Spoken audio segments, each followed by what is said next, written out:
ప్రియమైన వారులారా, మనము లాస్ట్ వీక్ రోజున మనము చెప్పుకుంటున్నటువంటి పాఠం అది మాట్లాడుతూ ఉండగా కరెంటు కూడా పోయింది, మనకు కొంచెం డిస్టర్బ్ అయింది ఆ రోజున. తిరిగి మనము కంప్లీట్గా పరిపూర్ణంగా ఆ యొక్క పాటని మనము ఆలోచన చేద్దాం. ఏంటి అంటే, ఎవడును మిమ్మల్ని మోసపరచకుండా చూచుకునండి. ఎవరును మిమ్మల్ని మోసపరచకుండా చూచుకునండి. ఈ మాట మనము గత వారం నుంచి మనం ఆలోచన చేస్తూ ఉన్నాం. దేవుణ్ణి నమ్మిన తన పిల్లలకి, తనను నమ్మినటువంటి వారికి ప్రభువు చెప్తున్నటువంటి మాట ఏంటంటే, ఎవరైతే తన పిల్లలు ఉన్నారో ఆ పిల్లలకి ఇస్తున్నటువంటి ధైర్యం ఏంటిదంటే, మిమ్మల్ని ఎవరిని మోసపరచకుండా చూసుకున్నాడు. మత్తయి సువార్త 24వ అధ్యాయము 4వ వచనములో మనం చూడగలిగితే, మత్తయి సువార్త 24వ అధ్యాయము 4వ వచనములో మనం చూడగలిగితే, యేసు వారితో ఇట్లా నేను యేసు వారితో ఇట్లా అంటున్నాడు, ఎవడును మిమ్మల్ని మోసపరచకుండా చూచుకొనుడి. యేసు ఇట్లా అంటున్నాడు, ఎవడునో మిమ్మల్ని మోసపరచకుండా చూచుకొనుడి. అంటే మోసపరిచే వాళ్ళు వస్తారు కాబట్టి, మోసం చేస్తారు కాబట్టి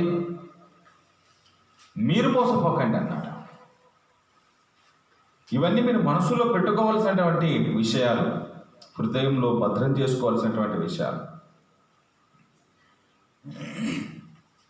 మనం ఉంటున్నదే ఈ మోసపూరితమైనటువంటి నకిలీ సమాజంలో మనం ఉంటున్నాం. దేవుని భయము లేనటువంటి సమాజంలో మనం ఉంటున్నాం. ఎక్కడ చూసిన మోసం, ఎక్కడ చూసిన నకిలీ, అంత అబద్ధం, ఎక్కడ నిజమో వాస్తవం అనేది లేదు. నువ్వు తినే ఆహారములో కల్తీ, మీరు వాడుకునే మందుల్లో కల్తీ, రైతు పండించే పంటకు వేద్దాం అనుకున్న మందులో కల్తీ, అంత మోసం ఉంది. మోసము ఏ చోటున లేదంటారు, అంతా మోసమే. ఇంతటి మోసపూరితమైనటువంటి ఈ ప్రపంచంలో మనం ఉన్నాం.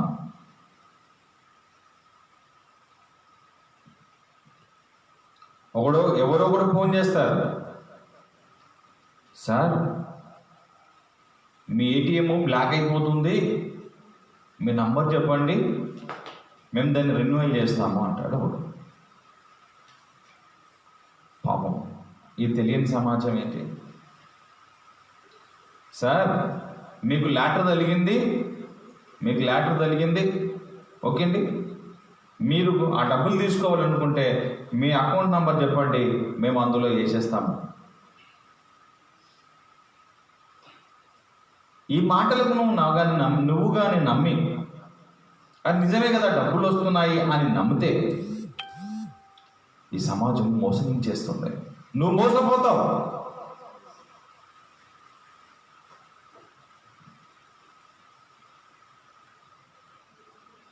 దైవపిల్లారా, జ్ఞానము, చైతన్యవంతము నువ్వు కలిగి ఉండాలి. ఎంతమందినని నువ్వు మారుస్తావు? మోసము, సమాజంలోనే మోసం ఉంది అని అనుకుంటే ఎంతమందిని మారుస్తావు నువ్వు?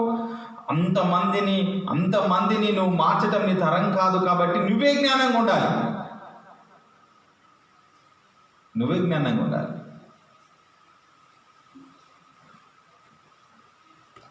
నాకు ఒకసారి ఎట్లా ఫోన్ వచ్చింది, సార్ డబ్బులు వచ్చినాయి 10 లక్షలు, మీకు వాడుతున్న మీ మొబైల్ నంబర్ నుంచి లక్కీ డ్రా తగిలింది సార్, మీ నంబర్ లక్కీ నెంబర్ వచ్చింది, మీకు 10 లక్షలు ఇస్తాము, ఓకే మీ అకౌంట్ నెంబర్ చెప్పండి, మేము అందులో వేస్తాము, మళ్ళీ కొంచెం ఖర్చు అవుతుంది, మీరు ఆ అమౌంట్ కూడా ముందు పే చేయాల్సి వస్తుంది అని నాకు చెప్పాడు. నేను అన్నాను, 10 లక్షలు వద్దు, ఏమొద్దు, కానీ అన్నీ నువ్వే తీసుకో, నాకు 10,000 నా అకౌంట్ నాకు ఇచ్చేసి అని చెప్పారు. మొత్తం 9 లక్షల చిల్లర నువ్వే తీసుకో, కాలు నాకు 10,000 గూగుల్ పే నుంచి పంపు అని చెప్పిన. పంపుతాడా? అన్ని లక్షలు వదులుతున్నాను కదా దానికి. ఎందుకు చెప్తున్నాను ఈ మాటలు అంటే, సమాజం మోసగిస్తుంది, మోసపూరితమైనటువంటి సమాజం ఉంది. బ్రదర్, మరి మీరు అడగటం న్యాయం అని అంటే, అవతల వ్యక్తిని నోరు మోయించడానికి మనం మాట్లాడుతున్నాం. ఈ భౌతికమైనటువంటి దానిలోనే ఇన్ని మోసాలు. అంటే కంటికి కనబడుతున్న, చెవికి వింటున్నటువంటి, చేతులతో స్పర్శిస్తున్నటువంటి ఈ సమాజంలోనే ఇంత నకిలీ మోసం. సేమ్ ఐటమ్ అలానే ఉంటుంది. పారాషూట్, కొబ్బరి నూనె, రంగు అదే, చెట్లు అవే, అవునా? కానీ తీసుకున్న దాంట్లో పేరు ఏదో ఒక అక్షరము మారుంటాడు. కిన్లీ వాటర్ బాటిల్ మధ్యలో ఏదో ఒక అక్షరము, సేమ్ అలానే ఉంటాయి అంతా. ఇవి వాస్తవమని కొన్నావా, నష్టమనికే. కానీ ఈ మోసపూరితమైనటువంటి ఈ సమాజములో, ఈ నకిలీ సమాజములో కొంటున్నా నీవు, వాడుతున్నా నీవు, ఒకవేళ మోసపోతే ఈ శరీరముకి అంత ఇబ్బంది ఏమి లేదు, కానీ ఆర్థిక ఇబ్బందులే తప్ప. కానీ ఆత్మీయత విషయంలో కానీ నకిలీ ఏర్పడిందా? ఆత్మీయతలో నకిలీ ఏర్పడిందా? మోసపోయావా? ఇదిగో నిన్ను ఎవరూ రక్షించలేదు, జాగ్రత్త. నీవు జ్ఞానవంతుడివి చైతన్యం అయ్యేంత వరదాకా, ఆ టైంకి నువ్వు మార్పు చెందేంత పరిస్థితి అంటే ముందే నువ్వు మరణిస్తే నీ పరిస్థితి ఏంటి? అబద్ధమైనటువంటి దాంట్లో ఉండి నువ్వు మార్పు చెంది ఆ టైంకి నువ్వు జాగ్రత్త, జ్ఞానయుక్తంగా ఉంటాయి. అందుకని ప్రభు అంటున్నాడు, మీరు జాగ్రత్త, మీరు ఏం వింటున్నారో జాగ్రత్తగా. ఎవరిని మోసపరచకుండా, ఎవడు మిమ్మల్ని మోసపరచకుండా మీరు జాగ్రత్తగా ఉండాలి. మస్తు వస్తారు, మీరు జాగ్రత్త. సుమా, మత్తయి సువార్త 16వ అధ్యాయము 6వ మాట కానీ మనం ఆలోచించగలిగితే, మత్తయి సువార్త 16వ అధ్యాయం 6వ మాట.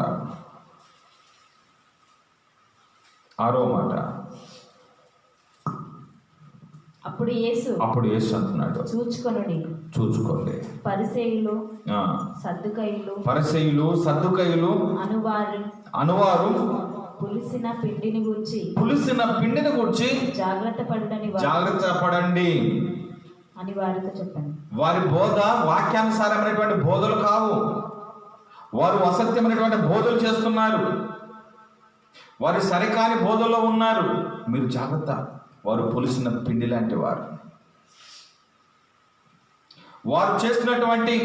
చెబుతున్నటువంటి మాటలు అవి వాక్యానుసారంగా లేవు. ఒక మనిషిని ఆత్మీయ స్థితిలోకి నడిపించేట్టుగా లేవు. మీరు జాగ్రత్త. మరి ప్రపంచంలో ఉన్నటువంటి ఇన్ని సంఘాలలో, ప్రపంచవ్యాప్తంగా ఉన్నటువంటి ఇన్ని సంఘాలలో ఉదయం మొదలుకొని, ఆదివారం ఉదయం మొదలుకొని తిరిగి సాయంకాలం వరకు ఎన్నో మీటింగులు, ఎన్నో సభలు, ఎన్నో కూడికలు, ఎంతో గ్యాదరింగ్. మరి ఇందులో భక్తి ఎంత? ఇందులో వాస్తవం ఎంత? ఇందులో దేవుని కోసం నిలబడుతుంది ఎంత? దేవుని కోసం ఆలోచన చేస్తుంది ఎంత? సత్యాన్ని గ్రహించుకొని, ఏది వాస్తవమో ఏది నిజమో అని గ్రహించుకొని ఏ నిజములో ఉన్నారో ఆలోచన చేసుకోవాలి.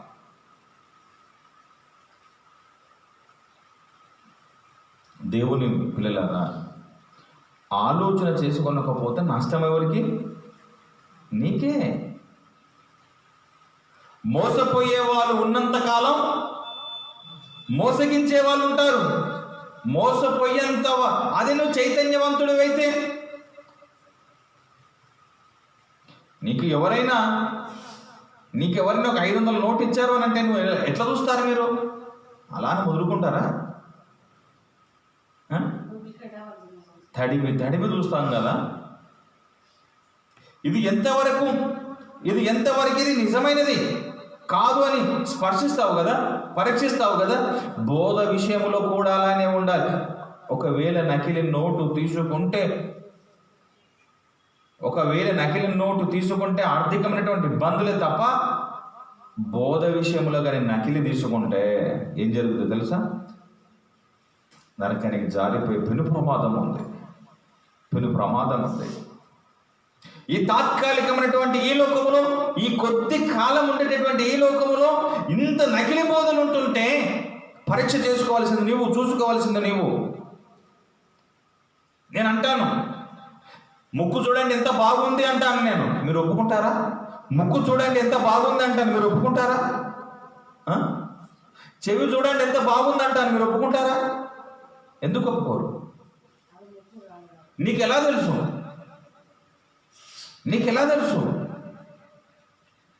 ఇది నీకు తెలుసు కాబట్టి, ఇది ఇందులో నిజముంది కాబట్టి, నువ్వు పరిశీలన చేసావు కాబట్టి, నీకు ముక్కేదో, చెవేదో, కనులేదో ఇవన్నీ నీకు తెలుసు కాబట్టి, అలా నేను అవయవాలని మార్చే ఇది కాదు ఇది అంటూ ఉంటే, నువ్వు చెబుతుంది తప్ప అని మీరు నన్ను అంటున్నారంటే మీకు అవయవాల పైన మీకు జ్ఞానం ఉన్నట్టే కదా. రేచల్ లాంటి, క్యూటీ లాంటి పిల్లలకి వాళ్ళకి ఏది చెప్తే అది నమ్ముతారు వాళ్ళు. ఎందుకు? వారికి అంత జ్ఞానము లేదు. పెద్దవారైన మీరు అవయవాల విషయంలోనే మీరు ఇంత జ్ఞానవంతులుగా మీరు మీకు ఎవరైనా 100 రూపాయలు ఇచ్చేది 500 నోటు అంటే మీరు నమ్ముతారా? నమ్మని నీవు. బోధ విషయంలో కూడా నువ్వు అలానే ఉండాలి అంటున్నాను. ఎందుకు? ఒకవేళ నీ ఆత్మ జారిపోతే ఆరని అగ్నిలోనికి వెళ్ళిపోయే ప్రమాదము ఉంది. ఏదో మ్యూజిక్ బాగుందనో, పాటలు బాగున్నాయనో, గుంపుగా సమాజంగా ఎక్కువ ఓడుకుంటున్నారని నువ్వు ఆలోచన చేశావా? ప్రమాదం ఎవడికి? నీకే. నువ్వెంత పరిశీలన చేస్తున్నావు, నువ్వెంత ఆలోచన చేస్తున్నావు, అందులో ఎంత జరిగినట్టు ఉందని నువ్వు జ్ఞానంగా పరిశీలనగా ఉంటున్నావు, ఇందులో ఎంత వాస్తవం ఉందని ఆలోచన చేస్తున్నావు. ఎంతమంది పరిశీలన చేస్తున్నారంటే, అన్నం ఉడికిందా లేదని 10 సార్లు చూస్తావు, కూర అయిందా లేదని 10 సార్లు చూస్తాం, ఇంట్లో వస్తువులు ఉన్నాయా లేదని రోజంతా చూస్తాం. ఇంత జ్ఞానంగా ఉంటున్నా నీవు, శరీరానికి ఇంత జ్ఞానంగా ఉంటే ఆత్మీయతకి ఎంత ఉండాలి? అందుకే ప్రభు అంటున్నాడు, బోధ పరిశీలన చేస్తున్నటువంటి ఈ బోధలు, ఓకే అండి, శాస్త్రులు చేసినటువంటి బోధల విషయంలో తను మాట్లాడుతూ ఆలోచన చెబుతూ వారు పులిసిన పిండి. చూడండి,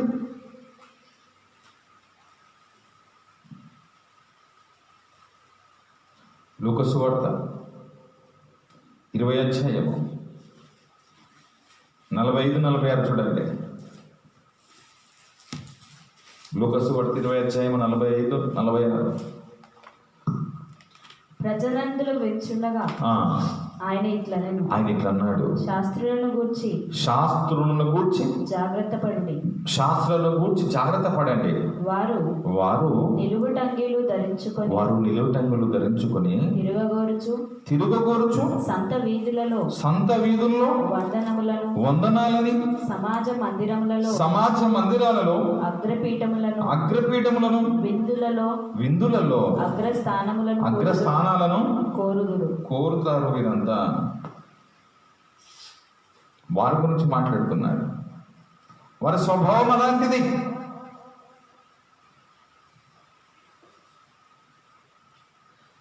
నిలువుటంగులు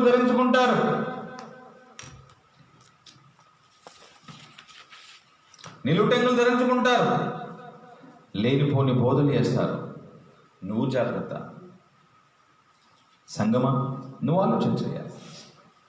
ప్రియమైన వాళ్ళారా, ప్రభు మాటలు వింటున్నటువంటి మీరు ప్రతి బోధను నమ్మక,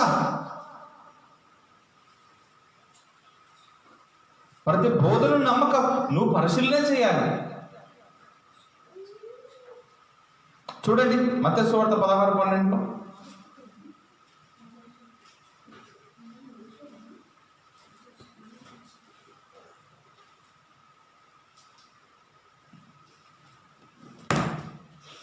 మత్తయి సువార్త 16-12. అప్పుడు రొట్టెల పులిసిన పిండిని గూర్చి ఉమ్, కాదు గాని ఉమ్. పరిసయ్యులు సద్దుకయ్యులు అనువారి బోధన గూర్చియే జాగ్రత్త పడవలనని ఆయన తమతో చెప్పినని వారు గ్రహించిరి. ఎవరి కోసం చెప్పినని అనుకుంటున్నారు ఇప్పుడు వీళ్ళు? పరిసయ్యులు పరిసయ్యులు చేసినటువంటి బోధ విషయము.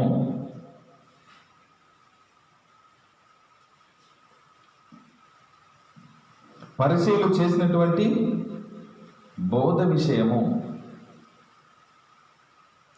యేసు చెప్పనని వాళ్ళు గ్రహించారు. దేవుని పిల్లలారా, అలాంటి గ్రహించేటటువంటి మనసు నీకు ఉండాలి. సమాజంలో నీకు లేనిపోని మాటలు చెప్తారు. అనేకమైనటువంటి బోధకులు ఇష్టానుసారమైనటువంటి మాటలు చెప్తారు. నువ్వు ఆలోచించాలి. మిమ్మల్ని దైవం నుండి తప్పించేటటువంటి మాటలు ఈ ప్రపంచంలో ఎక్కువగా ఉంటుంది. ఎందుకు?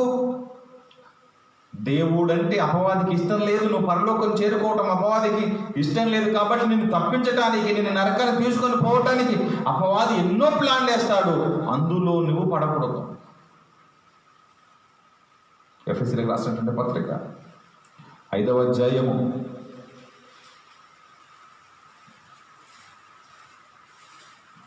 6వ మాట.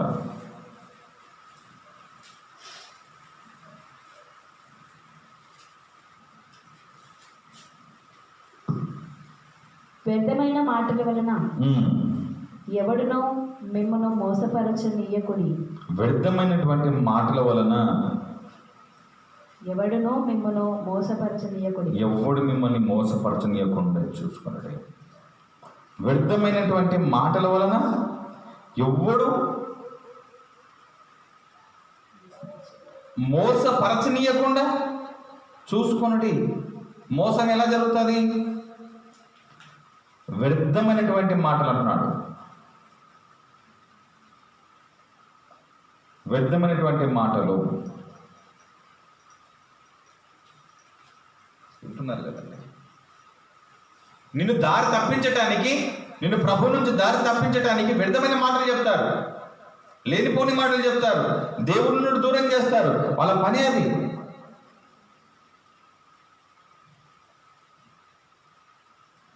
కాబట్టి పరీక్ష చేసుకోవాల్సింది మీరు.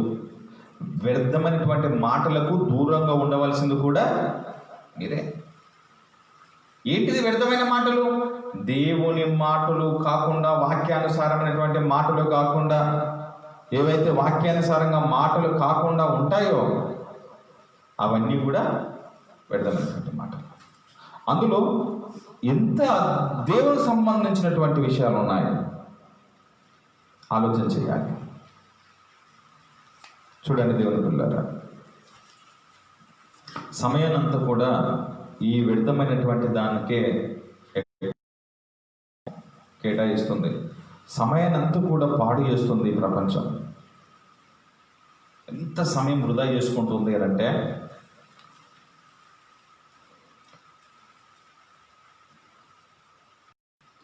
క్రీస్తు దినములలో జరిగినట్టుగా, నోహా దినములలో జరిగినట్టుగా క్రీస్తు దినములో కూడా జరుగును.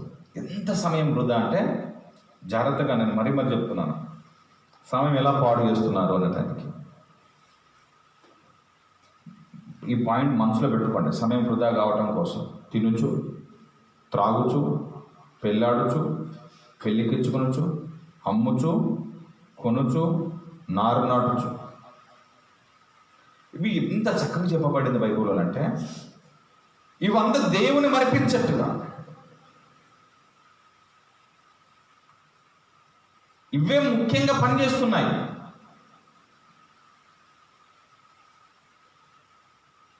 నీవు జాగ్రత్త ఉండాలి. దేవుని మాటలకు నువ్వు అవకాశం ఇవ్వాలి. గలతీయులకు రాసినటువంటి పత్రిక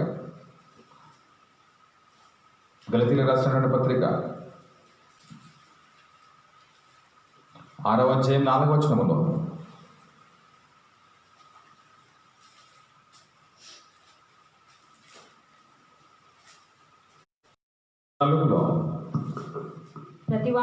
ప్రతివాడును తాను చేయు పనిని పరీక్షించి చూసుకొనవలెను. ప్రతివాడు తాను చేయుచున్నటువంటి పనిని పరీక్షించి చూసుకోవాలి. అప్పుడు ఇతరుని బట్టి కాక చాలు. ప్రతివాడు తాను చేయు పనిని పరీక్ష చేయాలి. ఏం చేస్తున్నావు నువ్వు? అసలు ఏం చేస్తున్నావు నువ్వు? ఏం పని చేస్తున్నావు నువ్వు?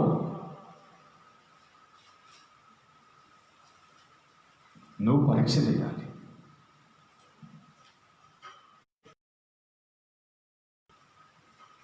కొలస్సీలకు రాసిన పత్రిక 2వ అధ్యాయము 8వ మాటను మీరు చూడండి. ఆయనను అనుసరింపక మనుషుల పారంపర్యాచారములను అనగా ఈ లోక సంబంధమైన మూల పాఠములను అనుసరించి మోసకరమైన నిరర్థక తత్వ జ్ఞానము చేత మిమ్మును చెరపట్టుకొని పోవువాడెవడైనా ఉండునేమో అని జాగ్రత్తగా చూసుకోవాలి. మోసకరమైన నిరర్థకమైన మాటల వలన మిమ్మల్ని మోసపరిచే పరిస్థితి ఉంది. మీరు జాగ్రత్తగా చూసుకోవాలి.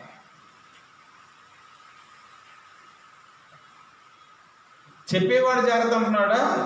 వింటున్న వాళ్ళు జాగ్రత్త అంటున్నాడు. అప్పటి నుండి ఎవరు జాగ్రత్త?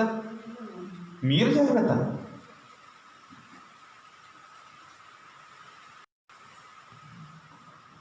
ఒక ఆయన వచ్చి ఒక బోధ చేస్తాడు.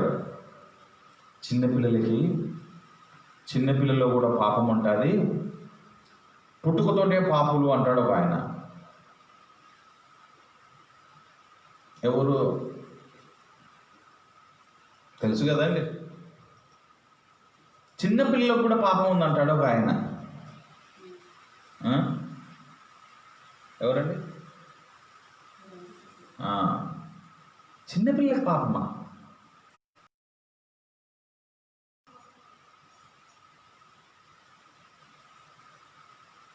ఇలాంటి వారిది అన్నాడు కానీ వీళ్ళది అనలేదు అంటాడు. మళ్ళా ఇలాంటి వారిదే పరలోక రాజ్యం అన్నాడు కానీ వీరిదే పరలోకం అనలేడు. ఇలాంటి వారిదే అన్నా వీరిదే అన్నా ఏంటిది అర్థం? ఇంక ఇలాంటి వారిదో వీరిదో ఏంటిది? వాళ్ళకి ఏం పాపం చేశారని మీరు గుర్తుంచుకోవాలి. మనిషి పుట్టుకతో పాపి కాదు.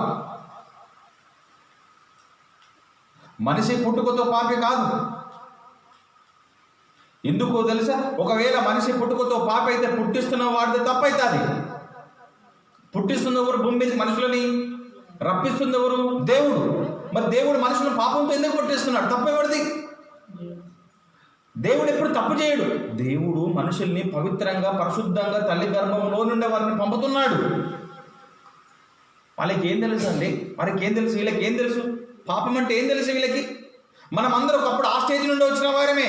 కానీ మనుషులే రకరకాల తంత్రాలు కల్పించుకొని వారు పెరుగుతున్న కొద్దికి, జ్ఞానం వస్తున్న కొలది మనుషులు తప్పుడు రూట్లలో వెళ్ళిపోతుంది. ఎవరు? మనిషి. దేవుడు మనిషికి స్వేచ్ఛ ఇచ్చాడు. నిర్ణయం నీది. ఎలా బ్రతుకుతావో ఆప్షన్ నీది. దేవుని కోసం నిలబడతావా, నువ్వు ఇగో దైవమును మర్చి తిరుగుతావా, నీ ఇష్టం. ఆప్షన్ నీది. పొద్దున ఈ రోజే కదా మనం చదివింది.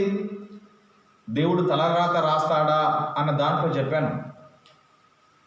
2 minutes దాంట్లో తలరాత రాస్తాడా అన్న దాంట్లో ఏమన్నాను? అందులో విషయం బైబిల్ ఏం చెప్పిందంటే, దేవుడు అందరు యథార్థవంతులుగా పుట్టించను గానే మనుషులే వివిధ తంత్రాలు గెలిపించుకొని దారి తప్పాడు. మనుషులు దారి తప్పాడు. మనిషి పెద్దవాడైతున్నప్పుడు దారి తప్పుతున్నాడు. వారిని దారిలో పెట్టవలసిన వారు పెట్టలేకపోవటం వల్ల దారి తప్పుతున్నాడు. వారిని సరైనటువంటి మార్గమును నడిపించేవాడు లేకపోవడం వల్ల దారి తప్పుతున్నారు. పిల్లలు దారి తప్పడానికి ప్రధానమైనటువంటి కారణం తల్లిదండ్రులే. ఒకప్పుడు నువ్వు పిల్లలే, నువ్వు దారి తప్పడానికి ఆ తల్లిదండ్రులే. ఆ తల్లిదండ్రులు ఒకప్పుడు పిల్లలే, వారు దారి తప్పడానికి ప్రధానమైనటువంటి కారణము వారి తల్లిదండ్రులే. పిల్లల్ని సరైనటువంటి మార్గములు, దైవికమైన మార్గములు లేకపోవటం తల్లిదండ్రులు తప్పిదమే గుర్తించుకోవాలి. నేను రాను రోజులు చెప్తాను.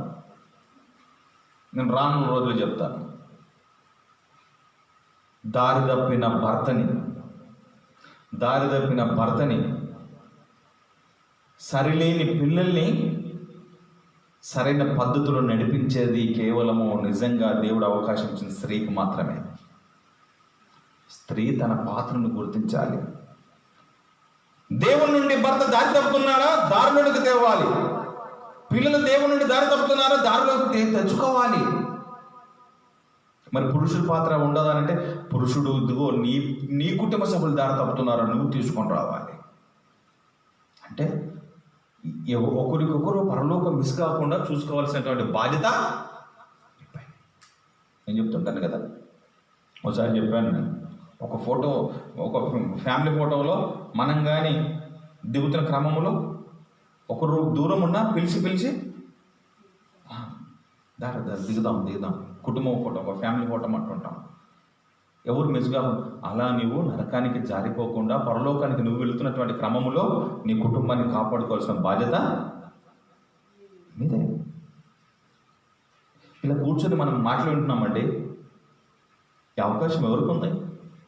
ఇలా వినేటటువంటి అవకాశం ఎంతమందికి ఉంది? ఎంతమంది ఆలోచన చేస్తున్నారు ఇలా నేర్చుకోవాలి, తెలుసుకోవాలి, నా దేవుని కూర్చున్నటువంటి మాటలు తెలుసుకోవాలి, ఆ జీవం గల దేవుని కూర్చున్నటువంటి మాటలు తెలుసుకోవాలి. నేను సమయానంతా పాడు చేస్తున్నాను సినిమాలకు, సీరియల్స్కి, గేమ్స్లకి, ఆటలకి. గుర్తించాలి.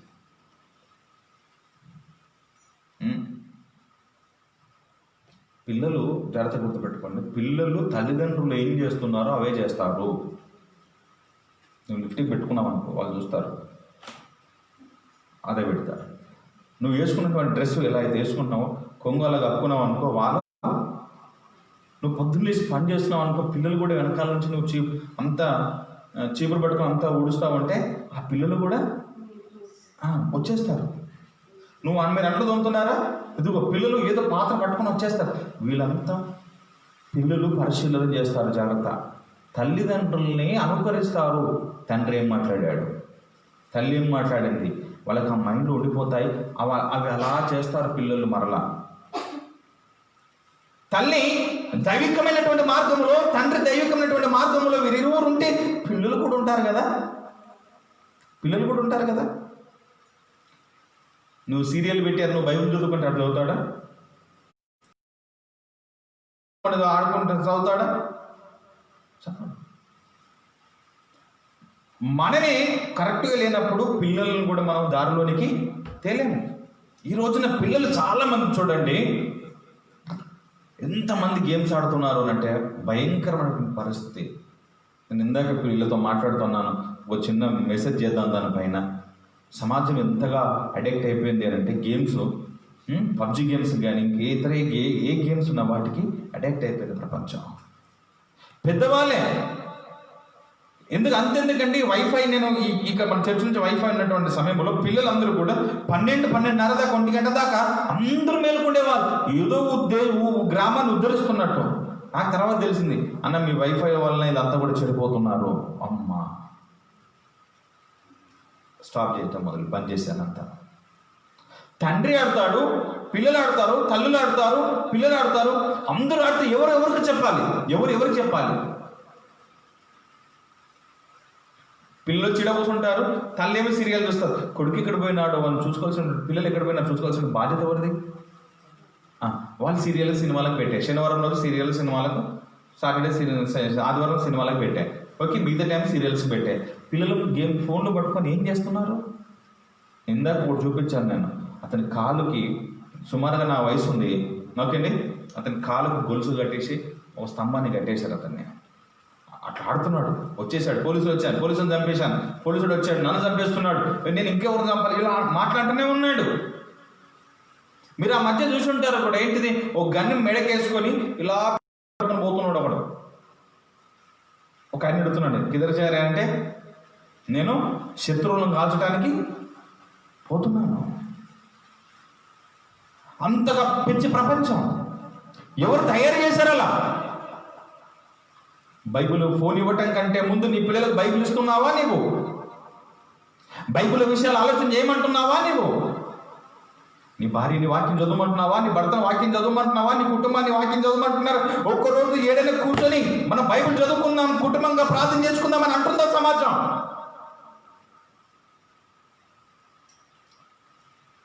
మేమంతా ఫ్యామిలీ టూర్ వెళ్తున్నామండి.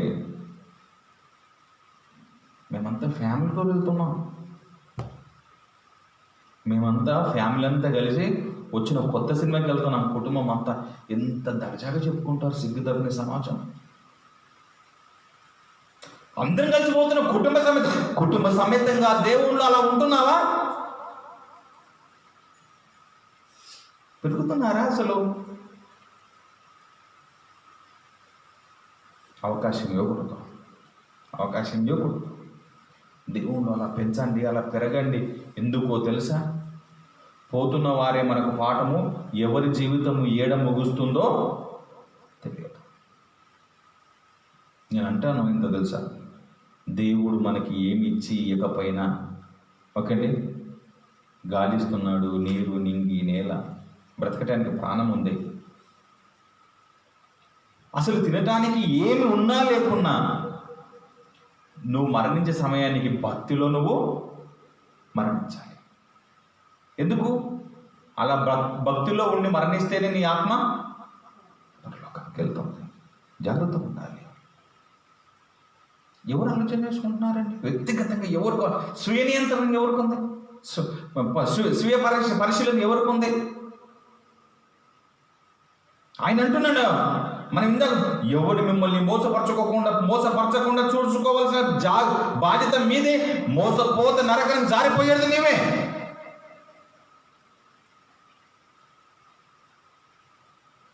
ఆ అమ్మ ప్రేజలని చెప్పినంత మాత్రానో, ఈ బ్రదర్ ప్రేజలని చెప్పినంత మాత్రానో క్రైస్తవులని మీరే ఫీల్ అయిపోయారా? వేసుకోపోతారు, పాతాలను జారిపోతావు. ప్రేజలాడి వెనకాల ఎంతో రహస్యాలు ఉన్నాయి. మీరు పరిశీలనగా చూడాలి, జ్ఞానంగా చూడాలి. 2వ యోహాను పత్రిక 7 నుండి 10 మాటలు మీరు చూడండి. 7 నుండి 10 మాటలు చూడండి.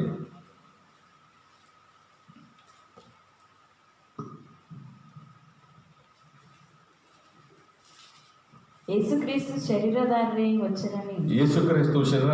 వచ్చినని ఒప్పుకొనని వంచకులు అనేకులు లోకంలోనికి వచ్చేసేసారు. అట్టివాడే వంచకుడు క్రీస్తు విరోధి అయినాడు. జాగ్రత్త. మేము మీ మధ్యను నెరవేర్చిన కార్యాలు ఏమైనా ఉన్నాయో చెడగొట్టుకొనక మీరు పూర్ణ ఫలము పొందునట్లు జాగ్రత్తగా చూసుకోండి. మళ్ళీ ఎవరు చూసుకోవాలంటున్నాడు? తీసారా మీరు? 2వ యోహాను పత్రిక. మీరు ఫస్ట్ మీరు ఏం చేయండి, ఆదికాండం నుంచి ప్రకటన వరకు, ఆదికాండం, నిర్గమకాండం, లేవియకాండం, సంఖ్యాకాండం, ద్వితీయోపదేశకాండం, ఇలా మొత్తము ఏం చేయాలంటే బట్టి పట్టాలి. అప్పుడు నీకేం తెలిసిపోతుంది? పాత నిబంధనలో ఏ పుస్తకం ఎక్కడుందో, కొత్త నిబంధనలో ఏ పుస్తకం ఎక్కడుందో తెలిసిపోతుంది. అప్పుడు నువ్వు ఈజీగా దిగలుగుతావు. ఇప్పుడు మళ్ళా ఒక వారం టైం ఉంది కదా, నువ్వు రోజుకు ఒక 5 నేర్చుకున్నా చాలు. రోజుకు ఒక 5. మా అమ్మ చెప్తుంది, ప్రకటన దాకా చెప్పింది. ఆమె ఎట్లా నేర్చుకుందేమో. ఆదికాండం నుంచి ప్రకటన దాకా చెప్తుంది ఆమె. నీకు మా స్టీఫెన్ కూడా చెప్తాడు కదా. స్టీఫెన్ వచ్చా? ఎన్ని వచ్చు? 12 ఇప్పుడు నీకు ఎన్ని సంవత్సరాలు? 9. ఓకే అండి. నువ్వు మొత్తం కంప్లీట్గా నేర్చుకోవాలి. నువ్వు నేర్చుకుంటూ చెల్లెలు కూడా నేర్పియాలి. అట్లా అంటే క్యూడేషన్ కీడింగ్ నేర్పియాలి. ఆదికాండం, నిర్గమకాండం పిల్లలు చెప్పాలి కదా. మీకు రావాలి కదా ముందు తల్లిదండ్రులకు.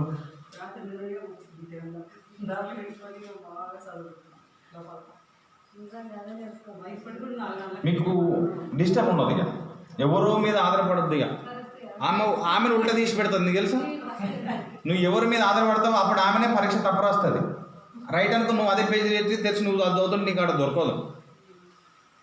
ఎవరికి వారు ఆయుధాలతో రెడీగా ఉండాలి. నీకు నువ్వు చదువుకోండి. రోజుకి 5 నేర్చుకో. చాలామందికి మన దగ్గర ఉన్న వాళ్ళకి చాలామందికి వచ్చి నేను ఏమంటున్నానంటే, మీరు చూసుకోండి, మీరు చూడటంతో పాటు ఒకరే చదవటం కాదు, ఒక 2 మైకులు పెట్టాయా, ఓకేనా, చెప్పిన వెంబడి తీసి చదవాలి. నేను చెప్పుడు ఆమె చదువుడు, ఆ భార్య పడతలే, మీరు చదవాలి.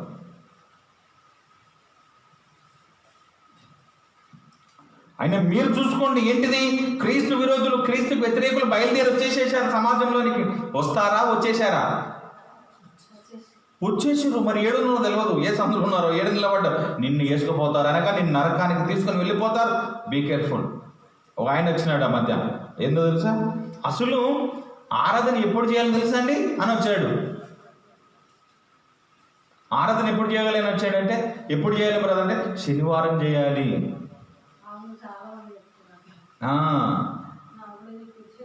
శనివారం చేయాలి ఆరాధన.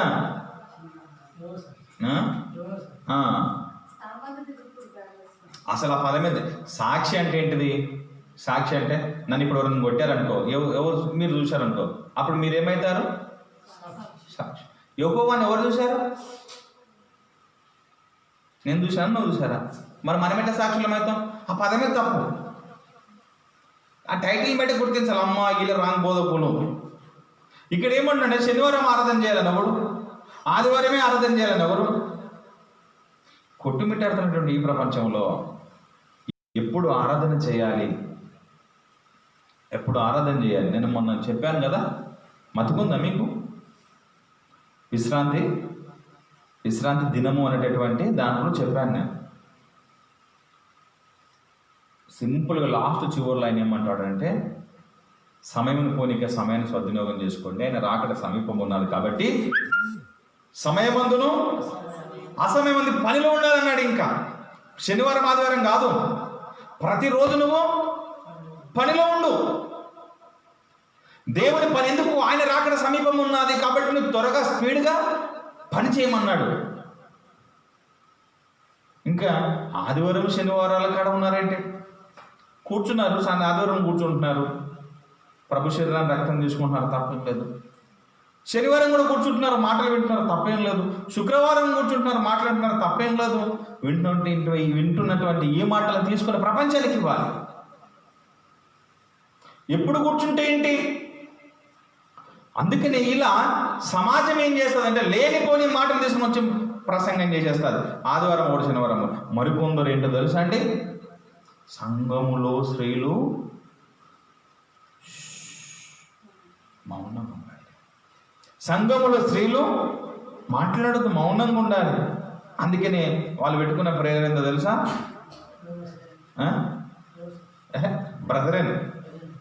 బ్రదర్సే. నేను చెప్పాను సిస్టర్లు రైతు కొంతమందికి, మీరు ఎందుకు పోతారు, పని బట్టి ఏం లేదా, మీరు కూడా పెట్టుకోండి అన్న. ఎందుకు? నీకు అవకాశం లేనప్పుడు, దేవుని పనిలో నీకు అవకాశం ఇవ్వనప్పుడు ఏం చేస్తావు? ఎక్కడుంది బ్రదర్లే కూర్చోవాలని? అందరూ సమానమే దేవుని దృష్టిలో, స్త్రీ పురుషులు ఇరువురు. అసలు ఎందుకు ఆ మాట అన్నాడు? పరిశీలన చేయలేనంత జ్ఞానహీనంగా ఉంది ఆ సమాజం.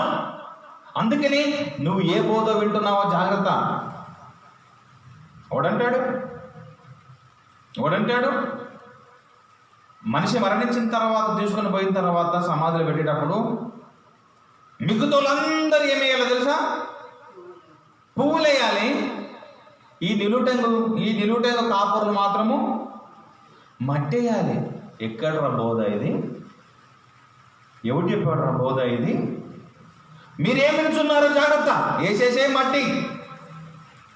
మట్టికి మంటూ, ధూళికి ధూళి మార్చేసాయి.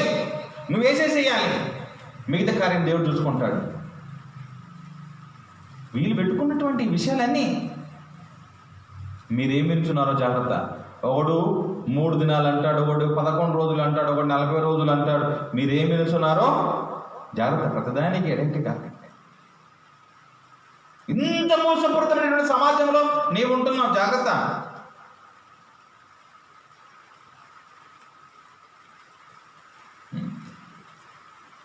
బైబిల్ ఒక మాట అంటే తెలుసా, పండుగలను, ఉత్సవ కాలములను, అమావాస, పున్నము వీటన్నిటిని మీరు ఆచరించవద్దు. పండుగలను కూడా ఆచరించవద్దు, పండుగలు కూడా వద్దంటాడు. మీరేం పండుగ చేయాలంటే సత్యమనే పండుగ ఒకటి చేయాలంటాడు. నేటి క్రైస్తవులను చెప్పుకున్నటువంటి వారి గురించి మాట్లాడుతున్నాను నేను. నీకు ఏం లేవు, వాక్యమే నీకు పండుగ. వాక్యం చదవటము, ధ్యానించడం, ప్రకటించడమే పండుగ. ఇది ప్రతిరోజు పండుగ చేసుకోవాలి. ఒక్కసారి వస్తేనే నువ్వు సంబరపడిపోయి ఆ పండుగకి, ఇది ప్రతిరోజు చేసుకోవాల్సిన పండుగ. నీకు ఆహారం ఉన్నా లేకున్నా, నిద్రపోయినా లేకున్నా ఈ పండుగ చేసుకుంటూ ఉండాలి, నువ్వు ఉత్సాహంలో ఉండాలి. ఏం చేస్తున్నావు బాబు అంటే పండుగ చేస్తున్నావు. ఏం పండుగ? వాక్యాన్ని నువ్వు ప్రకటిస్తున్నావు. ఇలా అసత్యమైనటువంటి మాటలు, అసత్యమైనటువంటి బోధలు ప్రపంచంలో నీకు ప్రవేశపెట్టారు. కాబట్టి నువ్వు జాగ్రత్త, నువ్వేం వినుచున్నావో నువ్వు జాగ్రత్త చూసుకోవాలి, పరిశీలన చేయాలి. అందుకని యేసు నేను నిన్నటి రోజున చెప్పాను, నేను ఒకటి అసత్య పుస్తకం రాస్తే ఆ పుస్తకానికి కౌంటర్గా మనం మాట్లాడుతూ అక్కడ విషయం చెప్పాను. యేసు 12 సంవత్సరాల వయసులోనే ఏం చేశాడు? స్టీఫెన్ ఏం చేస్తున్నాడు? ఆయన వినుచు వారిని ప్రశ్నించను. వయసు ఎంత ఉంది? మీ వయసు ఎంత ఉంది?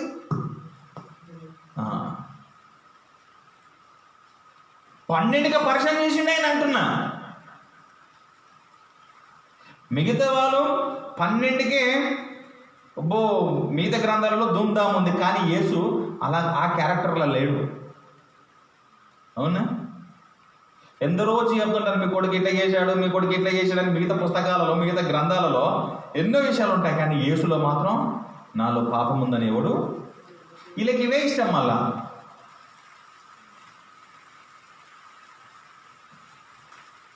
ఇంతమంది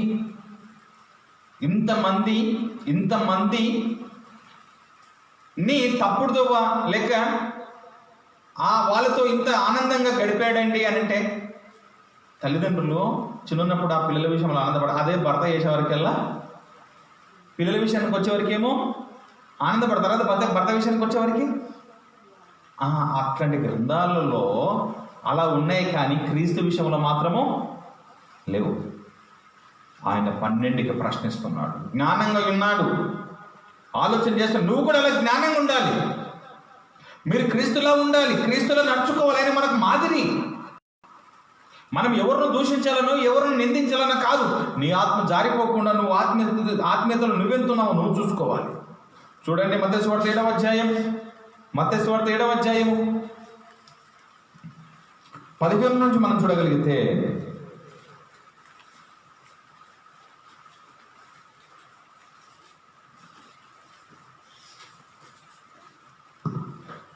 అబద్ధ ప్రవక్తలను గూర్చి జాగ్రత్త పడండి. వారు గొర్రెల చర్మములు వేసుకొని, అబద్ధ ప్రవక్తలను గూర్చి జాగ్రత్త పడండి. వారు గొర్రెల చర్మములు వేసుకొని మీ యొద్దకు వస్తురు, కానీ వారు గొర్రె చర్మము వేసుకొని మీ యొద్దకు వస్తారు, కానీ లోపల వాళ్ళు క్రూరమైన తోడే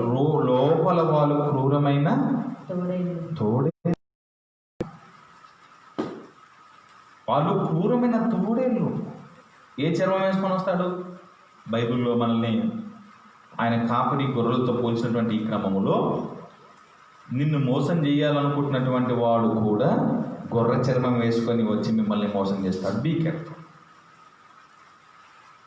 అసలు నీకే వాక్యం పట్ల నేను ఇందాక అన్నాను, మన ఆర్గన్స్, మన యొక్క అవయవాల మీదనే నీకు జ్ఞానం ఉంది. చెవి అంటున్నావు, ముక్కు అంటున్నావు, ఇవన్నీ నీకు తెలుసు కాబట్టి మీ పిల్లలకు కూడా అవన్నీ నేర్పుతున్నారు. అలా వాక్యం పట్ల కూడా నీకు సరైన అవగాహన ఉంటే ఎవడు తప్పు చెప్పినా వాడిని చెండలు ఒలుస్తారు మీరంతా. అవునా కదా? మీకు తెలిసి ఉండాలి. నేను ఎందుకు ఇంత కష్టపడుతున్నాను మీకోసం అనంటే, నా కాలము ముగిసేలోపు, నా జీవితం ముగిసేలోపు మీరు జ్ఞానంగా ఉండాలి. బైబిల్ విషయంలో మిమ్మల్ని ఏ ఒక్కడు మోసం చేయకూడదు. బైబిల్ విషయంలో మీరు మోసపోతిరా నరకానికి జారిపోతారు. ఆ ప్రమాదం నుంచి తప్పించబడుతున్నారు. ఈ జ్ఞానం ఎక్కడ ఎంతమంది బోధిస్తున్నారు? ఎక్కడ బోధిస్తున్నారు? పావురం చూడు తెల్లగా ఉంది, నువ్వు తెల్లగా ఉండవు. చెట్టు చూడు పచ్చగా ఉంది, నువ్వు పచ్చగా ఉండవు అని గట్టిగా అరిచేసి చెప్తే బా ఏం చెప్పాడండి ఈయన. అది కాదు, నువ్వు బీ కేర్ఫుల్. మీరు జాగ్రత్త ఉండండి. అబద్ధ బోధకులు, అబద్ధ ప్రవక్తలను గురించి మీరు జాగ్రత్త పడండి. ఓకే, వారు గుర్ర చర్మములు వేసుకొని మీ యొద్దకు వస్తారు.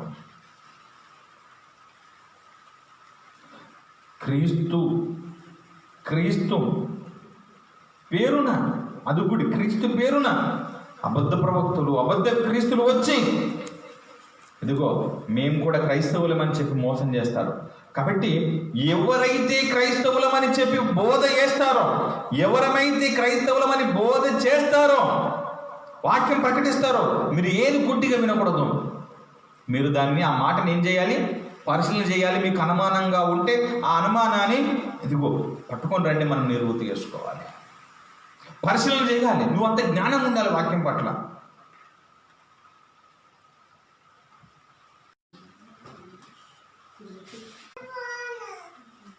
Yes.